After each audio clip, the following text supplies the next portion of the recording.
बहुत बहुत धन्यवाद अध्यक्ष महोदय जी। समय बेहद कम है तो मैं बस कुछ लाइनों में ही अपनी बात को रखूंगी। मुझसे पूर्व तमाम वक्ताओं ने बहुत गहराई से, बहुत सारे आंकड़ों के साथ, बहुत तर्क के साथ इस महत्वपूर्ण और बेहद ही संजीदा विषय पर अपनी बात रखी है। यूं तो पूरे देश के अंदर और पूरी दुनिया के अंदर इस कुकृत्य की चर्चा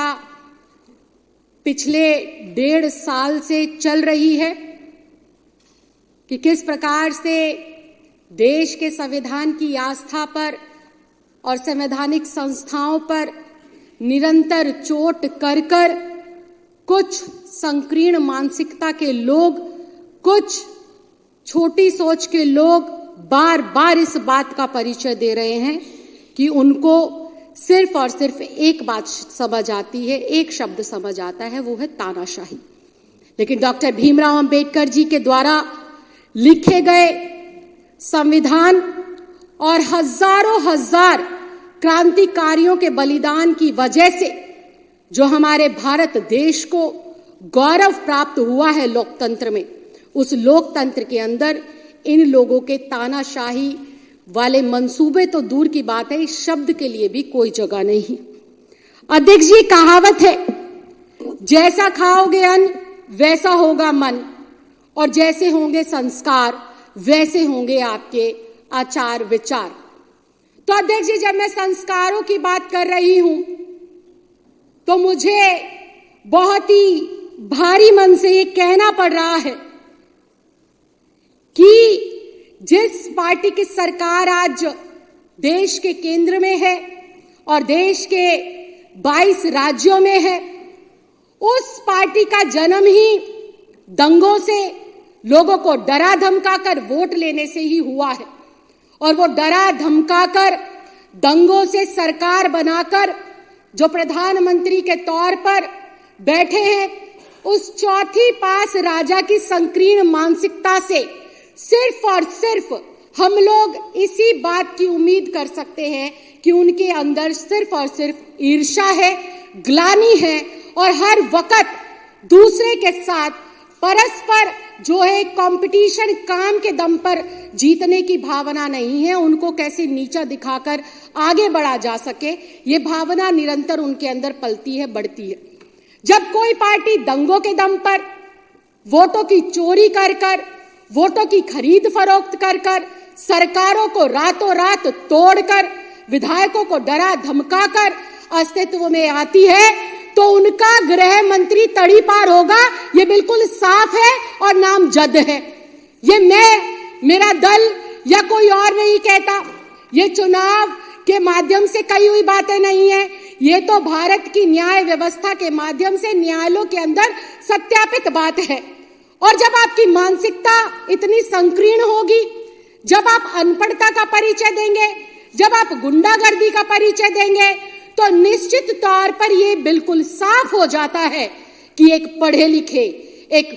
प्रभावशाली, एक IITN से एक ऐसा व्यक्ति जो सब कुछ निछावर करता आया है मां भारती के लिए और दिल्ली वासियों के लिए, तो उससे मोदी जी को डर लगना लाजमी है। और ये बात कहना इस सदन के अंदर बिल्कुल गलत नहीं होगा कि जब जब मोदी डरता है केजरीवाल से, तो ईडी और CBI को आगे करता है, क्योंकि इनके पास कोई विजन नहीं है अध्यक्ष जी, इनके पास कोई विचार नहीं है अध्यक्ष जी, इनके पास कोई ऐसे नेता नहीं है जो देश के हजारों लाखों करोड़ बेटे बेटियों को रोजगार दे सके। हाँ, इनके पास जुमले जरूर है। पिछली बार कहा था कि हर किसी को 15 लाख रुपए देंगे, इस बार कहा कि हर किसी को 2 करोड़ नौकरी देंगे, और फिर कहते अगर मैं ना कर पाऊं तो झोला उठाकर चला जाऊंगा। तो जो व्यक्ति दिमाग में रखता है कि मैं नहीं कर पाऊंगा तो झोला उठाकर चला जाऊंगा, तो निश्चित तौर पर वो अपनी संकीर्ण मानसिकता का बार बार परिचय देते हुए अपने से ज्यादा प्रभावशाली विपक्ष के नेताओं को जेल में डालने का काम करेंगे, झूठे षड्यंत्र बनाकर उनकी ईमानदारी, उनकी कर्मठता और उनकी सरकार को डीरेल करने का काम करेंगे। मैं आज कहना चाहती हूं इस सदन के माध्यम से बिल्कुल 4 लाइनें खत्म करूंगी। मैं इस सदन के माध्यम से आज अध्यक्ष जी कहना चाहती हूं कि मोदी जैसे और भारतीय जनता पार्टी जैसे लोग एक बार क्या हजारों बार जन्म ले लेंगे ना, तब भी अरविंद केजरीवाल का बाल बाका नहीं कर पाएंगे। क्यों नहीं कर पाएंगे? क्योंकि अरविंद केजरीवाल एक महज नेता नहीं है, अरविंद केजरीवाल एक क्रांति है, और वो क्रांति जिसने ईमानदारी और काम की राजनीति को 75 साल के बाद इस आजाद भारत के अंदर स्थापित कर दिखाया है। अरविंद केजरीवाल आज आजाद भारत में पहला ऐसा नेता है जो कहता है अगर मैंने काम किया है तो मुझे वोट करना, अगर मैं ईमानदार हूं तो मुझे वोट करना। मैं चैलेंज करती हूं विपक्ष के साथियों को, एक बार मोदी जी से कहलवा दो कि अगर मैंने काम करा है तो मुझे वोट कर दो। भाई साहब, जमानत जब्त ना करा देना है देश की जनता, ढूंढते रह जाओगे वोटों को। तो अध्यक्ष जी, अरविंद केजरीवाल जैसे नेता को मोदी जैसे व्यक्ति और तड़ी पार जैसे अमित शाह जैसे व्यक्ति हजारों जन्म लेंगे ना झुका सकते हैं, ना डरा सकते हैं, और ना ही हमारी सरकार को तोड़ सकते हैं। और जहां तक बात है आम आदमी पार्टी को तोड़ने की, आम आदमी पार्टी के लोगों को डराने की, तो अध्यक्ष जी मैं ये भी बहुत साफ शब्दों में बता दूं, आम आदमी पार्टी कोई राजनीतिक पार्टी नहीं है, ये एक परिवार है। और इस परिवार में ना सिर्फ विधायक, ना सिर्फ मंत्री, ना सिर्फ सांसद है, बल्कि इस परिवार के अंदर दिल्ली के 2 करोड़ सदस्य हैं जो अपने बेटे के ऊपर, अपने भाई के ऊपर और अपने परिवार के ऊपर मजबूती से विश्वास कर खड़े हैं। हम आज फिर इस बात को कहते हैं, तुम ईडी को लगा लो, तुम सीबीआई को लगा लो, तुम्हारे आसपास जितने तुम्हारे हथकंडे हैं सब कुछ लगा लो, ना तुम अरविंद केजरीवाल की ईमानदारी पर दाग लगा सकते, ना उसकी कर्मठता पर दाग लगा सकते। ये दाग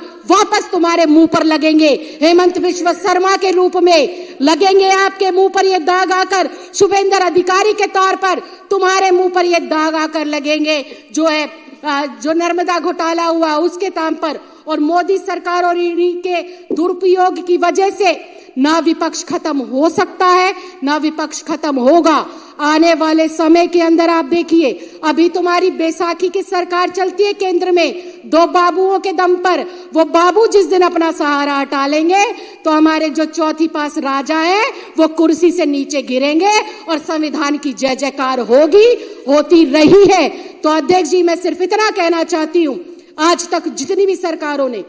अपनी संस्थाओं का दुरुपयोग करा है, इस लोकतंत्र के माध्यम से, संविधान के माध्यम से जनता ने उनको जवाब दिया है। वो दिन दूर नहीं, दिल्ली में एक बार फिर से जनता भारतीय जनता पार्टी के कान पर इतनी जोरदार तमाचा मारेगी कि वो जो ये 8 सीटें हैं वो भी 0 पर सिमट जाएगी। अरविंद केजरीवाल जी को जनता प्यार करती थी, है और करती रहेगी। आज पूरी दिल्ली में एक ही नारा है, मेरा केजरीवाल ईमानदार है, मेरा केजरीवाल काम करने वाला है। और जब तक केजरीवाल है, दिल्ली के विकास को, दिल्ली के बुजुर्गों की तीर्थ यात्रा को, दिल्ली की विधवा बहनों की पेंशन को और दिल्ली के बच्चों की अच्छी शिक्षा, स्वास्थ्य को और बहनों की सुरक्षा को भारतीय जनता पार्टी के एक छोटे छुटभैया नेता ना रोक पाए थे, ना रोक पाएंगे, और ना ही ये इस क्रांति को कभी भी अपने रास्ते से भटका पाएंगे।